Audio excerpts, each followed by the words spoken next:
আপনারা মালিক পক্ষ শ্রমিকের স্বার্থের কথা আসলে উটপাখির মতো করে মাথাটা বালুর মধ্যে গেড়ে দিয়ে আপনারা শ্রমিকের অধিকারের কথাটুকু আপনারা ভুলে যাবেন।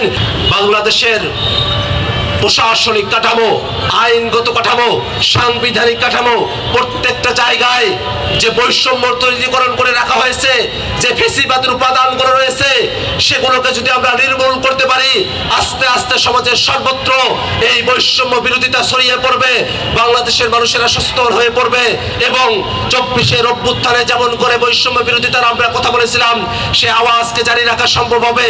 এই কারণে আমরা বলতে চাই, আজকে মে দিবসের অঙ্গীকার হবে শ্রমিকদের মর্যাদা ফিরিয়ে দেওয়ার অঙ্গীকার, আজকে মে দিবসের অঙ্গীকার হবে শ্রমিকদেরকে ন্যায্য মজুরি দেওয়ার অঙ্গীকার, আজকে শ্রমিকদের জন্য আমরা ন্যায্য অংশীদারিত্ব হিস্সার কথা এই মে দিবসের আলোচনা থেকে আমরা ব্যক্ত করতে চাই। আমাদের সংসদে এটাই সত্য, অধিকাংশই মালিক পক্ষ।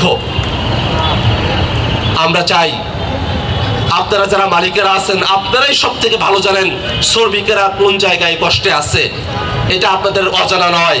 অতএব আপনারা মালিক পক্ষ শ্রমিকের স্বার্থের কথা আসলে উটপাখির মতো করে মাথাটা বালুর মধ্যে গেড়ে দিয়ে আপনারা শ্রমিকের অধিকারের কথাটুকু আপনারা ভুলে যাবেন।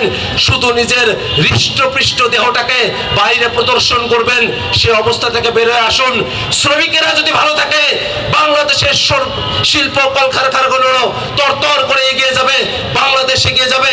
মালিকের স্বার্থ রক্ষা হবে, শ্রমিকের স্বার্থ রক্ষা হবে, এমন ধরনের পরিবেশ বাংলাদেশে তৈরি করা হবে।